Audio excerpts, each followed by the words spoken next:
I'm going to give each of them the opportunity, a few minutes, to talk a little more about their experiences having dealt with this in the real world, which, you know, we're not always fortunate to have that opportunity, and then allow them together to answer questions that you may have. Thank you. Thank you. My name is Dale Beckerman. I'm a lawyer. I'm an attorney from Kansas City. I'm in my 39th year of practicing in Kansas City. I represent both insurers and insureds on a regular basis, and I appreciate the opportunity to be here and talk about this for a few minutes. I will say before I get very far, I'm battling a cold and a cough, partly I think from my grandkids, so I apologize in advance if I have to go to the water and have trouble. I'm here on behalf of Missouri Insurance Coalition, the State Farm Insurance Companies, Shelter Insurance, Allstate Insurance Company, American Family Insurance Group, Farmers Insurance Group, Travelers Insurance Group, Liberty Mutual Insurance Group, Columbia Mutual Insurance Group, Swiss Re, CNA, Property and Casualty Insurers of America, American Insurance Association, National Association of Mutual Insurance Companies, and Cameron Mutual, all of whom support this legislation as it's been presented.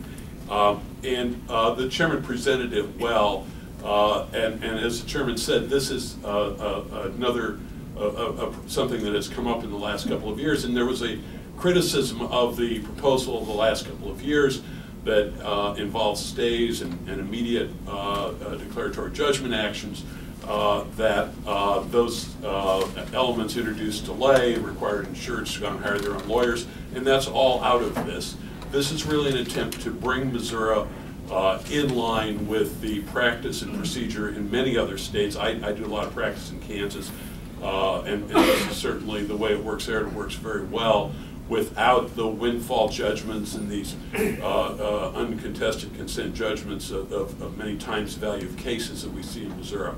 But as the chairman indicated, what this is about is that the insurers simply want the opportunity to defend their insureds through the conclusion of the damage suit, and then, if necessary, address any questions of whether or not there is coverage for the loss. And I'll say this is a fairly small class of cases in the first place, but it has produced a number of large, unjustified damage awards and very difficult problems for carriers, because Missouri adopted this judge-made rule many years ago that said that the insured, quote, does not have to accept a defense pursuant to reservation of rights. And what that means is that the insured comes to the carrier and says,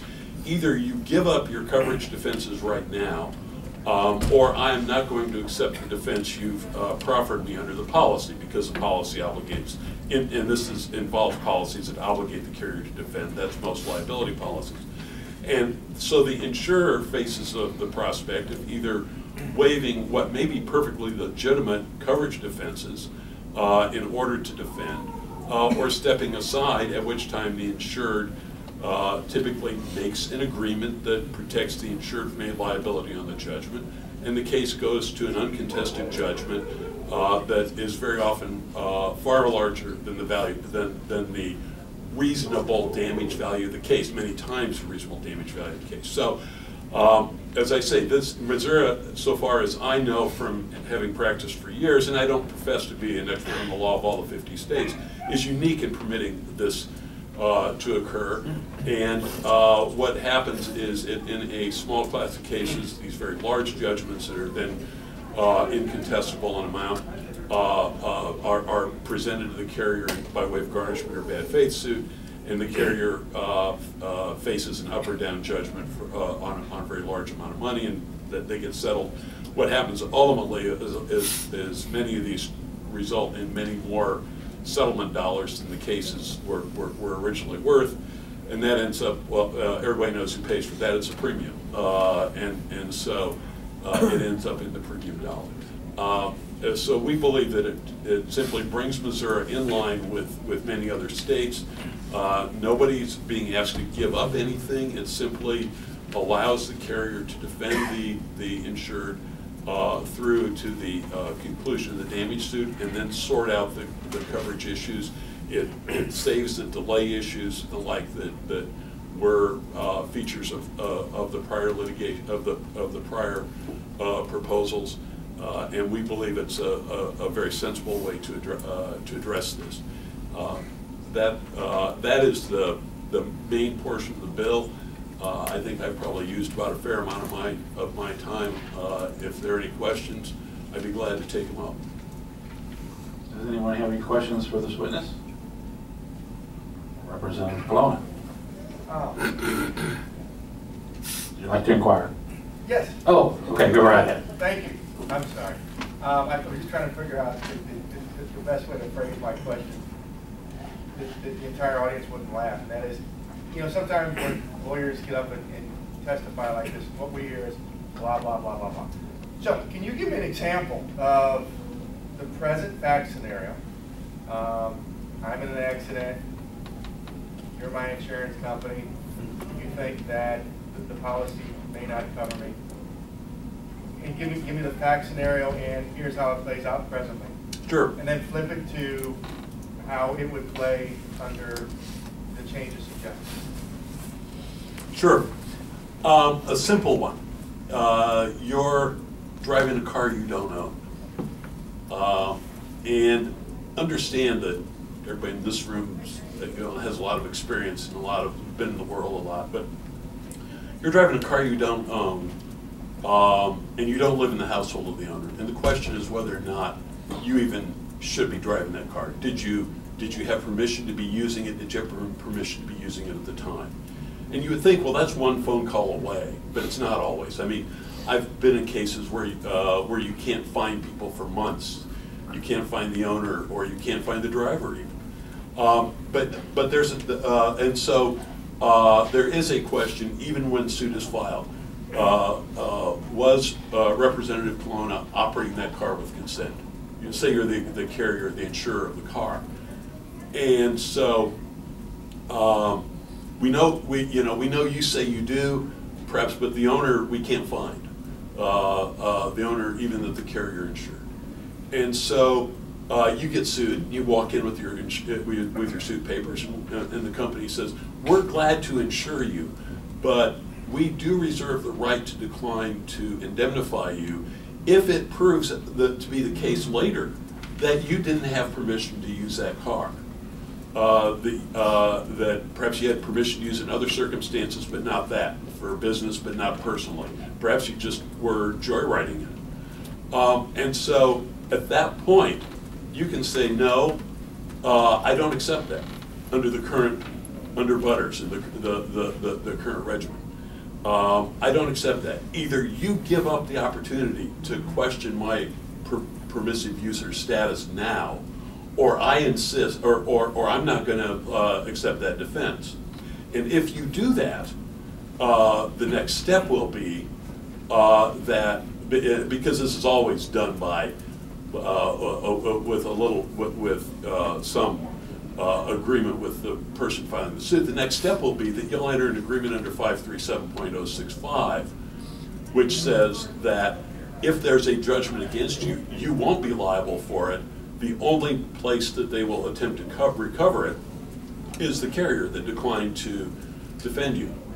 And having no defense, or a defense that's merely nominal, supplied very often by the party who sued you, you then go and there's a judgment, and I think it's fair to say we've seen repeatedly that these judgments far exceed the reasonable damage value of the case. So now there's a large judgment against you. You have an agreement that you don't owe a penny of it, and then they turn to the insurance company and they say, you did owe a defense, or you indemnify that, and then we find out the coverage, but the carrier's looking down the barrel of a huge judgment, and it's an up or down. There's no middle ground. They're either going to owe all of it or very often owe all of it, or none of it. That's what happens today. What we seek to do is to say, Representative Colonna, we have a question about whether you have coverage, or whether you had permission to operate that car. And so we'll defend you pursuant to a reservation of rights, but we reserve the right to decline to cover you or indemnify you if you didn't. We go through the damage suit.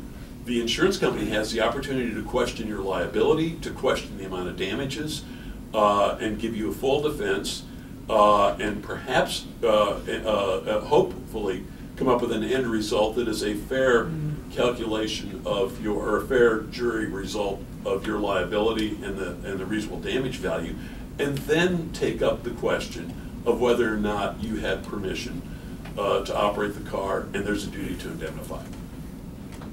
It almost sounds to me like that change in the law would work to the detriment twice of the individual who's being sued.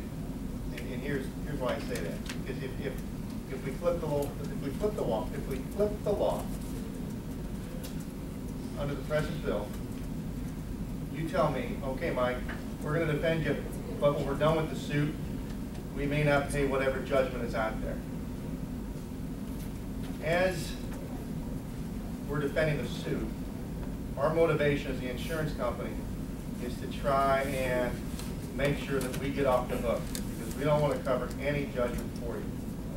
So it sounds like, it almost sounds like the defendant is the one that's being smacked. But if you would, Representative, keep in mind two things. You didn't buy insurance for the operation of a car you don't have permission to use.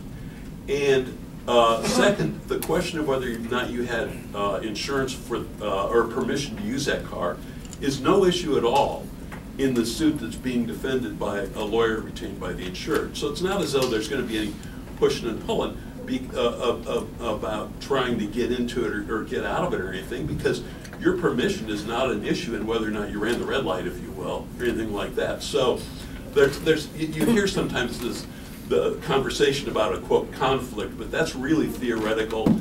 I've practiced 39 years. I have to say I've never seen it. And it's really an ethical issue for the lawyer. You're defended by Mr. McCozlen here. His duty as a lawyer is his ethical duty is to you. I would agree, and most of our friends here know that I'm just a simple country lawyer and I've only practiced for about half the time that you have. But I see that same potential conflict. Let's go back to the present status of the law. I scratched my head at a couple of assumptions that were made that I'm not sure are always made, are always true. Let's go back to the conversation between, again, the insurance company and the defendant. You come to me, hey Mike, you know, how did you phrase that? We're going to reserve the right not to indemnify you if we represent you in the claim. I can say, no, I don't want you to do that, because if I lose and you get out of it, I'm going to owe that money, plain and simple. You still, as the insurance company, have the opportunity to say, oh, okay, well then we're just going to go ahead and represent you anyway. But you see, under the current regime, you can say no. You give up what may be a perfectly legitimate right to not pay the claim. Keep in mind, this is a pretty small class of cases in the first place, but you know, again, you didn't buy insurance to protect you, to indemnify you for cars you stole, for example. If you walk in and say, well, you've got to decide now, when perhaps nobody knows all the facts, you're asking the insurance company, you're really giving them a Hobson's choice. The proposition that the statute makes is you don't get anything you didn't buy. If at the end of the day you did have permission, the company's going to be there up to its policy limit, exactly as it should be. But we aren't going to delay the damage suit, and we are going to give everybody the opportunity to be heard fully on these issues after we've handled the damage suit to conclusion. There also seemed to be an element of, well, as soon as